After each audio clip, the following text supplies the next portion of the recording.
How do you get found online? How do you get more exposure? Today, we're going to talk about SEO, search engine optimization. Welcome to Thriving Launch with Louise Congdon and Kamala Chambers, the show for heart-centered entrepreneurs who want it all. 5 days a week, we bring you different segments to inspire you to live a life of freedom. We interview the leading experts in the field of business, health, and love. Be sure to check out Training Tuesdays, where we give you a clear action plan to grow your own business. How would you like to be able to interview world-class experts, sit down and have chats with people like Jack Canfield, Marianne Williamson, Robert Kiyosaki, Tim Ferriss, you name it? Would you love to interview other people that you really admire and consider to be your heroes? Well, we've created a course for you that teaches you how to podcast, how to set it all up, and how to get going so that you can really have a successful show and you can do it properly. Over at thrivinglaunch.com, we have a podcasting course, and it's there for you, waiting for you to snatch it up. So head on over to thrivinglaunch.com and let me teach you how to podcast the right way. Today, we're going to be talking with Stephen Christopher about SEO, online presence. He is the owner and CEO of Seequs Digital Marketing Company. The guy's a rock star when it comes to online presence, and we are excited to have his presence here on Thriving Launch today. All right, we are here with Stephen. Are you ready to launch? Luis, I am ready, man. Fantastic. Well, let's dive in. I mean, SEO, search engine optimization, it's the thing. Back in the 90s, it was the thing. Early 2000s, some people are saying it's dead. For you guys that don't know exactly what that means, real briefly, when people start typing on Google and they're looking for something, Google is scanning websites and it's getting you results. And search engine optimization is basically making it so you're easy to find on the internet. Some people say that this is dead, that social media has changed SEO, that SEO isn't important. Is that true? Is SEO something that we still need to know? Yeah, absolutely. I mean, think about it this way. When you go to Google and search for something, do you click on a result? Well, most of us do, and that is SEO. I mean, we're still using Google, so SEO is still very important. So all those social media marketers, there you have it. SEO is not dead. So I know we have a question here about keywords, or Kamala, why don't you lead us here? Yeah, I'd love to hear, where do we start with this process of getting our websites optimized? Yeah, great question. So we need to start with the end in mind. What do you want people to find you for? What do you want to be relevant for in the eyes of a search engine like Google? And as much as I hate the phrase, keyword and key phrase, that's the easiest way to describe it. So we've got to know what terms you want your website to show up for in search engines before you can do anything with SEO. And I mean, there's a couple tools out there that are free and easy to use. Google has their own tool. It's Google Keyword Planner. You do have to sign up for an AdWords account now, but you don't actually have to launch any sort of a campaign. And then another one that's free and pretty easy is semrush.com. And when you start looking for keywords, you want to find words that people are actually searching for. So you want to find keywords that have volume around them, meaning that there's multiple people typing them in. Because if you optimize a website for words that get no search volume, you might have the best optimized site in the world. You might show up number one in Google for it. But if nobody's typing in that keyword, it doesn't do you any good. Absolutely. So using those tools, what we've found is you go to those sites, you put in some potential keywords, and then how would you apply those to your WordPress site? Yeah, so once you kind of find some keywords that are going to work for you, and going back to keywords just real quick, you don't have to have a list of 50 or 100. Just pick a couple basic ones that work for now, at least to get started. And then once you have those, you need to optimize your site for it. So WordPress is super simple. Within our company, we used Yoast SEO as a plugin, very easy to use. You want to make sure that you have a strategy in your on-site optimization. So this is things that you do actually on your WordPress website to rank for these keywords.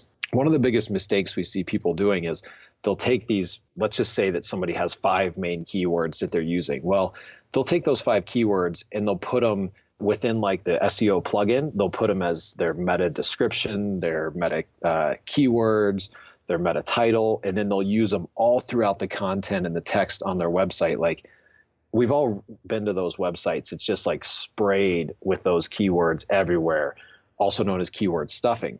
And that's a mistake. We want to be very clear and concise how we organize the SEO strategy on a website. And what you want to do is you want to take 1 to 2 keywords and make that the focus of each individual page. So if you have 5 words that are kind of your main topics of your business, ideally you'd want to have 5 pages, and each page talks about that keyword individually so that it's very specific about that keyword, that key phrase, that product, whatever it is. You want it to be very specific on that page and not have all of your keywords spread across all of your pages, because what happens is it's called cannibalization. Google says, all right, you don't know which page you want to rank for this keyword, so we're just not going to rank you for any of them. Does that make sense? Oh, yeah. I think that's a fantastic tip right there, and one that's going to save a lot of people a lot of trouble. And I'd love to hear from you when you're doing your keyword research. How many monthly searches do you try to aim for? So we don't really actually care. And what I mean by that is we work with industries that get thousands and thousands of searches for a keyword per month. And then we work with clients in industries that might get like 50 or 90. It doesn't really matter exactly how many it gets. You just want it to be one of the top ones kind of in your industry or in your marketplace. So don't be disheartened if you go to Google or use one of these other tools and it says 100 keyword searches per month or 100 searches for that word per month. That's okay, because as we've learned in business, it's good to be specific. It's good to niche down who we talk to, because now we can have a higher conversion rate.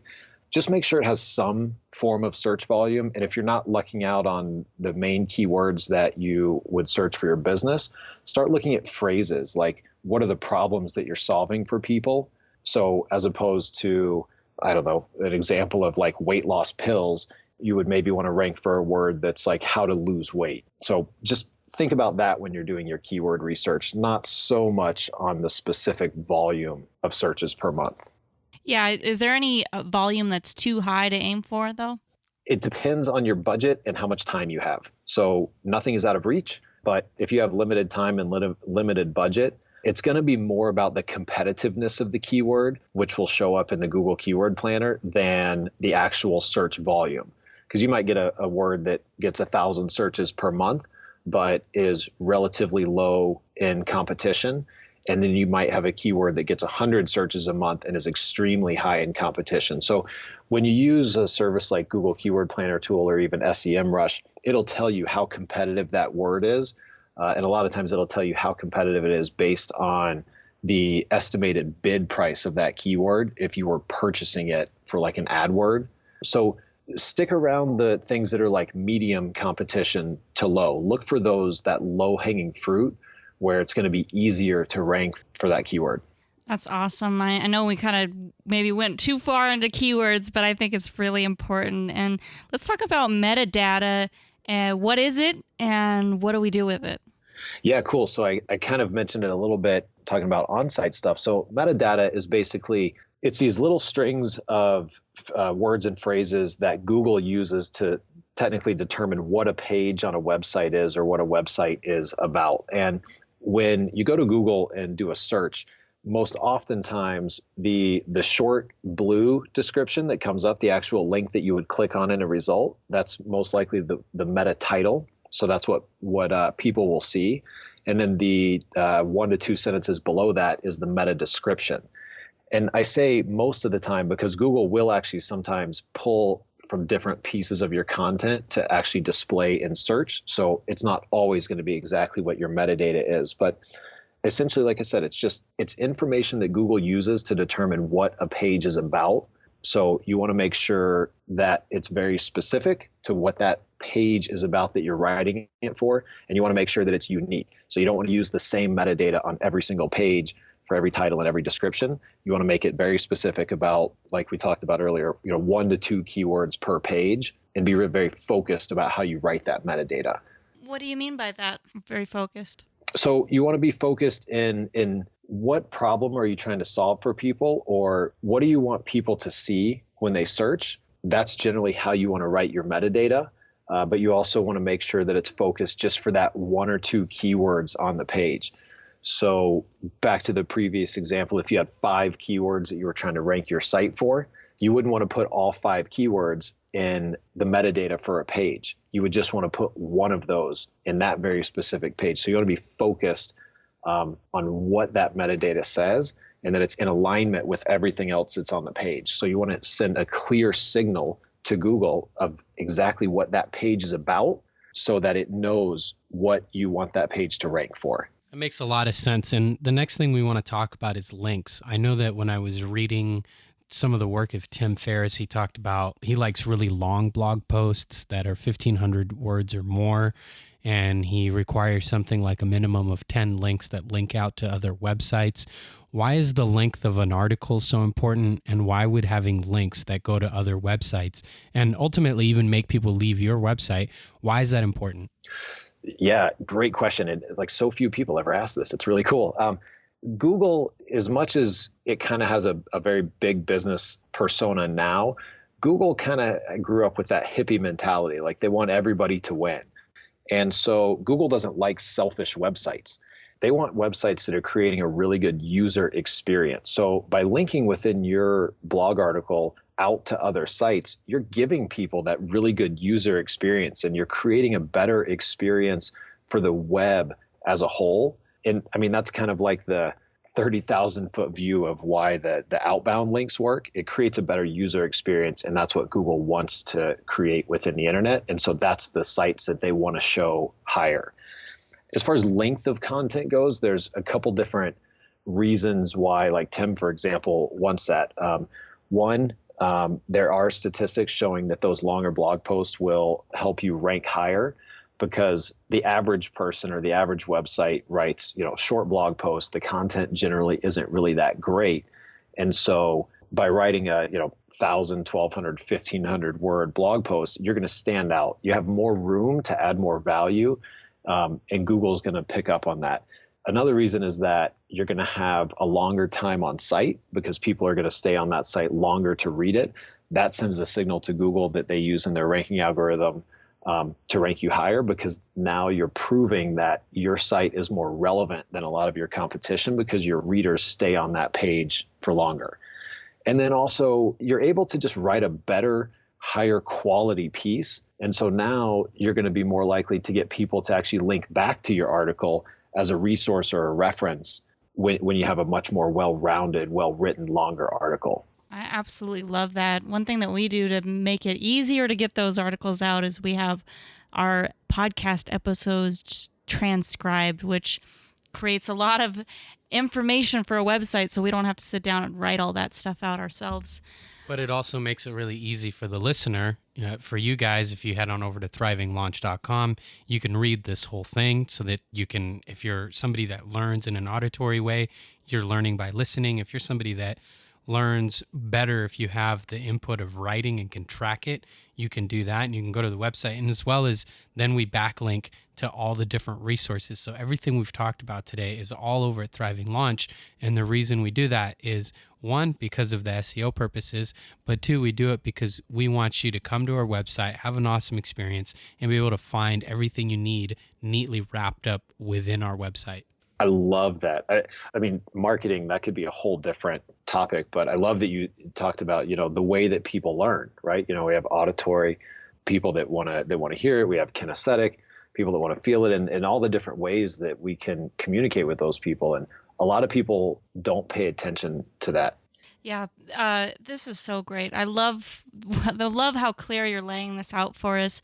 Is there anything else that you wanted to share with us about links and how they're important for SEO? Yeah, I mean, the whole backlink thing kind of got a bad name because spammers took advantage of it, and now backlinks generally have a negative connotation because it's like, oh my gosh, I got to get backlinks. But links. Well, let me just say backlinks are when someone links your website from another website, right? Yeah. Yep. Absolutely. Thank you for clarifying. These are still really important because it's a signal to Google, again, going back to the relevance of your website. So if 15 or 20 or 30 websites are pointing back to a page on your site, Google looks at that and says, wow, okay, it's kind of like these other sites are voting for you because they believe you're a good resource. So it's still important to have links pointing back to your site, back to interior pages of your site, and then to your blog post and podcast or whatever it is that you're using for marketing. It's really important that you have that. And a couple ways to do that now, I mean, going on podcast is a great way to do that, because at least like you just mentioned, you'll put links to, whatever resources we talked about today. So by adding value on a podcast, now you're sharing a link back with the audience, and now that will actually help, any of my sites or all of your other guests SEO. Writing really good articles, writing really good blogs like Tim Ferriss does very consistently. Writing that really good information and then sharing that so that hopefully people will link back to it.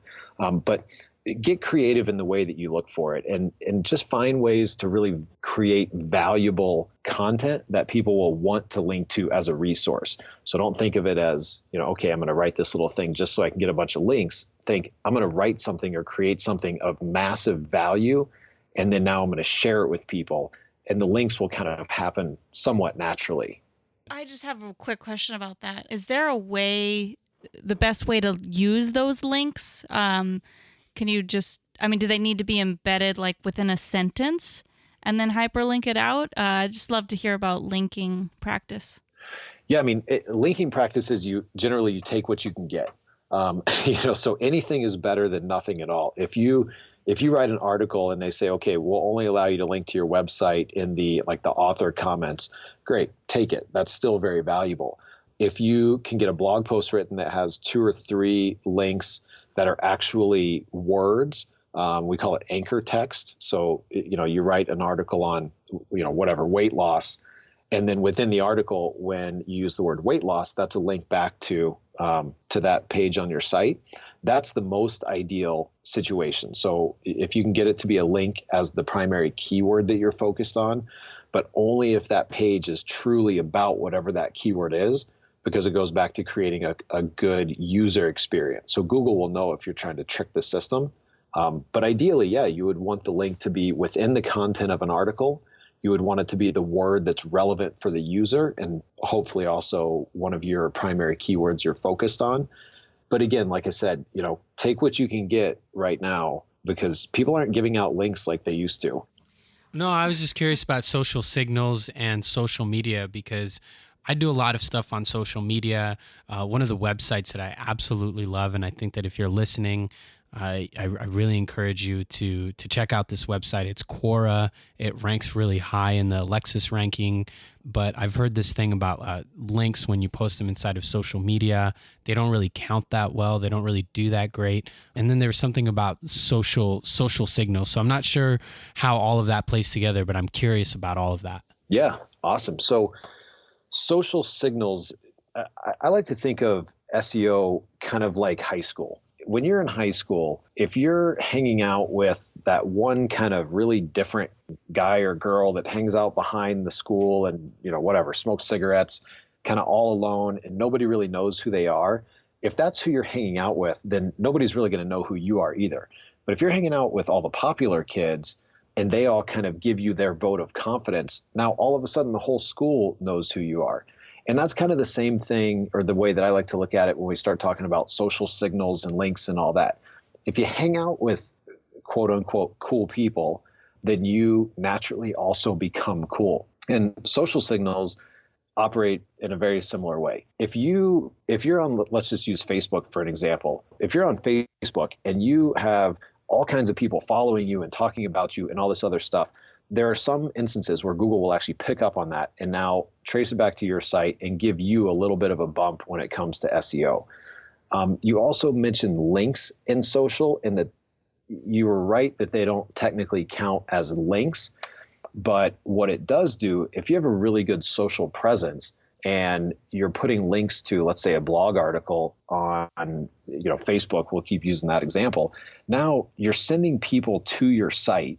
Now that's one more person that's going to be on your site as a visitor, one more person that's going to read an article that's, they're going to spend a couple minutes on your site, and all of those signals are going to play into SEO. So when you start talking about social media, and I know we talked a little bit about this in the beginning, I would much rather see somebody get really good at one platform before they start trying to become a master of all the platforms.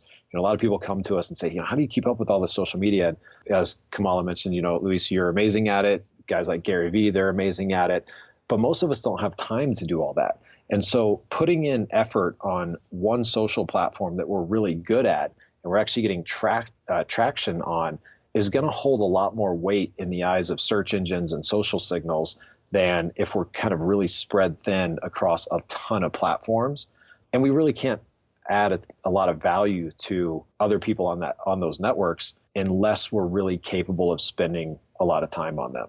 Does that kind of answer your question, or is there a little bit more clarity you'd like around part of that? No, that's definitely really clear. I'm also just kind of, last thing I'm curious about is I was reading about Quora, and that you can link out to other websites, but they're like no track back links. And I know that's a little esoteric question, but for me, I'm kind of curious about that.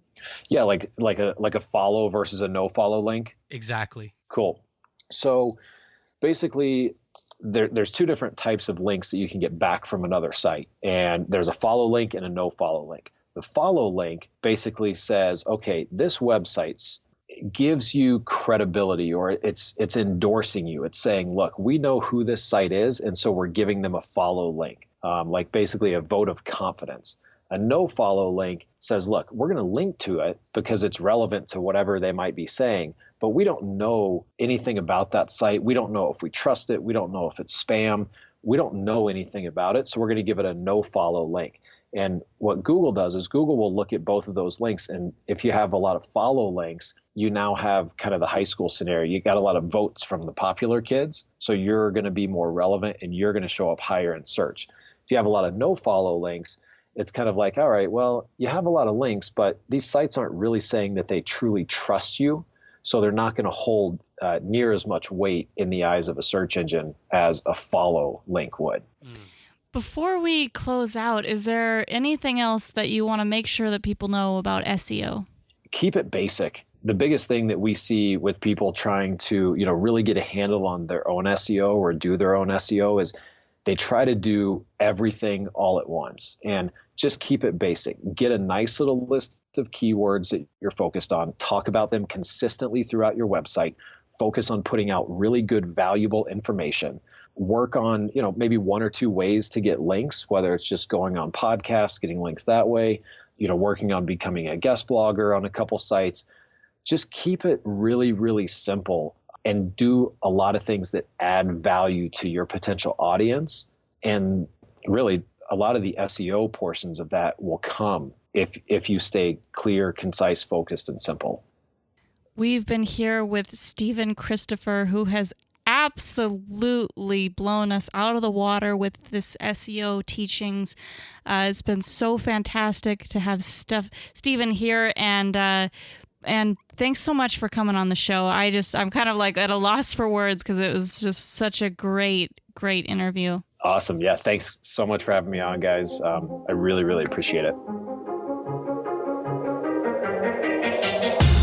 You've been listening to the Thriving Launch podcast. For books and resources related to today's episode, make sure to head over to thrivinglaunch.com. We'll see you there.